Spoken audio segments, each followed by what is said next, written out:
spiritual protection. Pray for their teaching of Christ. Teach them, pray to God to help you be a godly example to them.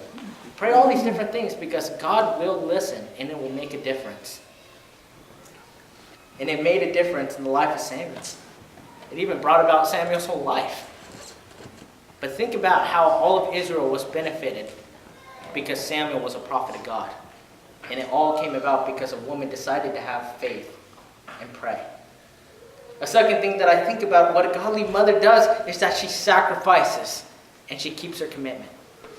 You see, some of the greatest lessons you learn are really from your mother.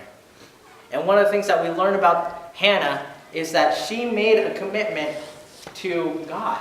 She said, God, if you will give me the son, I will commit him to you.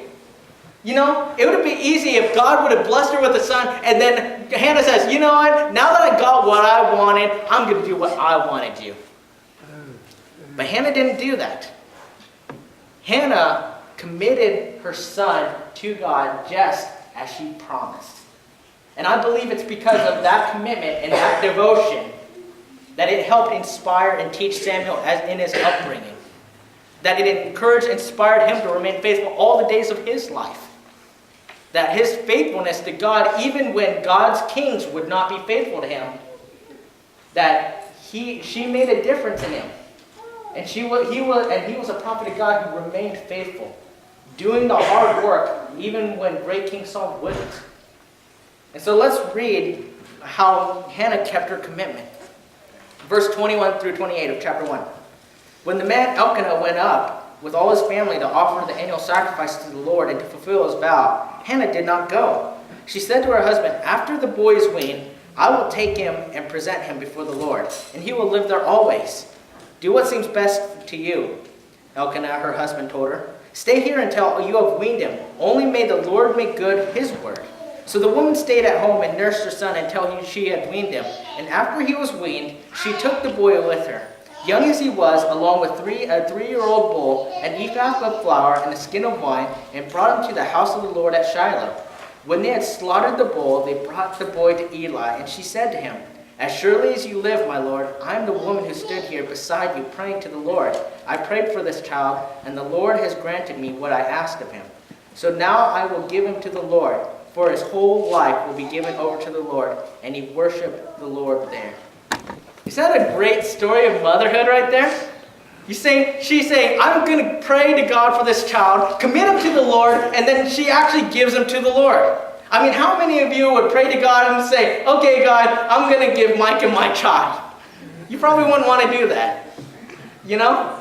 And don't do that. But one of the things that we see is she does that.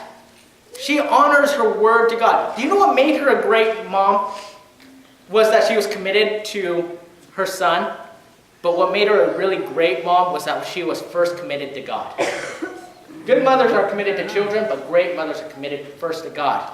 And that relationship with God first makes it so that they can become the mothers that God would have them to be, and that overflows into the life of their children. And so one of the greatest gifts you mothers can actually give your children is a close, deep, intimate, personal relationship with God himself. So that when you're closer and communing with him and you're becoming like him, then your kids see an example of God through you. I mean, we think about all the difference fathers can make, and fathers do make a huge difference. We'll emphasize them next month. But you ladies are some of the, you help kids understand the nurturing and encouragement and grace and forgiveness and wisdom of God. It begins with you. Even at the very beginning, when you're holding that, you help give kids an understanding of God's security, his compassion, his love. Even from the very beginning. And I just think that's so amazing. But one of the things that we think about is, I think about how Hannah is this great woman of faith. She's a woman of sacrifice. Now, when we think about great faith and great sacrifice, one of the things that we often do is we think of great Father Abraham, right? Oh, you want me to kill my son, Lord? You want me to offer him up to you? Well, let me think about this. He's the son of promise. God will bring him back to life. So I'm going to do what he says. And so they go up the mountain, and he lays Isaac down there. He lifts up the knife. God stops him, and then he gets his son back. And we think, oh, thank think of how great Abraham is because of his sacrificing of his son. But do you know what I think about? Hannah is the female version of Abraham. Have you ever thought about that?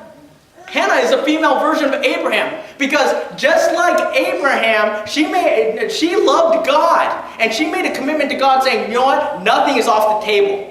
Nothing I say is going to be mine. Everything is yours, even my own child. And this child that you gave me, God, I am willing to sacrifice this child up to you. Now, Abraham received his child back immediately. But can you imagine the sacrifice Hannah had to make? That not only did she give up her son, but she had to live knowing that her son was alive and not in her presence. How hard would that be?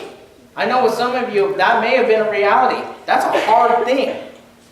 But to think, you know what, Abraham's sacrifice was great, but so was Hannah's. Because she did, literally, give up her son. But it was that sacrifice that made a difference. And I just think about the sacrifice that she made. And as she gave up to Eli, it didn't mean that she didn't ever get to see her son. And in fact, it makes known that in the next chapter, how she went to Shiloh every year, and she made him a robe. She provided for his needs. Now, I don't have any biblical support to do this, but to say this exactly, but I just think, what would Samuel say if you only saw your mother once a year or so? I mean, what would you think? One of my questions is, Mom, how come I don't live with you? You know?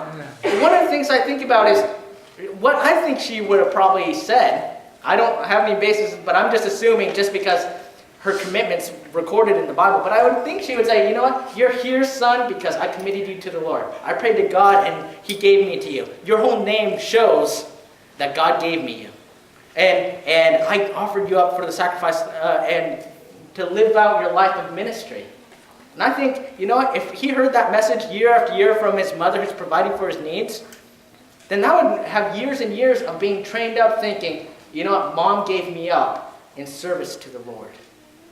Just how Abraham sacrificed Isaac and had Isaac serve in the service of the Lord, Hannah did the same thing for Samuel. And so I think, you know what, that sacrifice made a difference. And in fact, God blessed Hannah so much that he gave Hannah 3 more sons and 2 daughters. And so she was rid of her shame. And I think, you know, she probably taught the same commitment and had the same prayer life over these same children.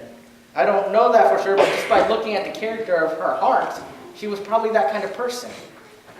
But I think about how you ladies teach lessons that are much more important than math, much more important than proper grammar.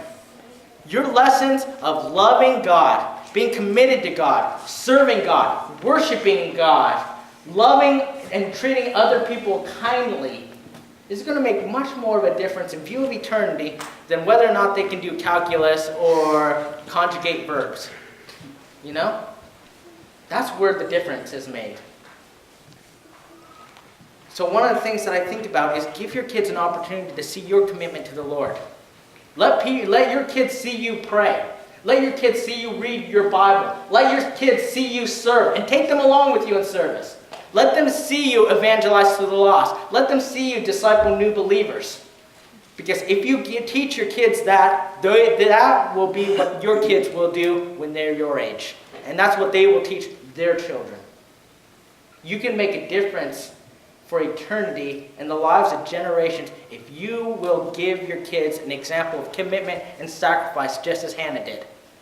And possibly Samuel may have had a relationship with his mother later on. I'm not sure on that, but Samuel does later on make his home in Ramah, the living place of Elkanah and Hannah. So it's very possible. But I just think about the conversations that they may have had saying, Samuel, you're here because I committed you to the Lord. And he did commit himself to the Lord. And he served and anointed kings. So one of the things is become a person of sacrifice. If you want your kids to be ones who give their all to Christ, serve Christ, worship Christ, and be saved by Christ, then you do those things in front of your children. You do those things for your children. And it'll change the world. Another thing that we think about godly mothers is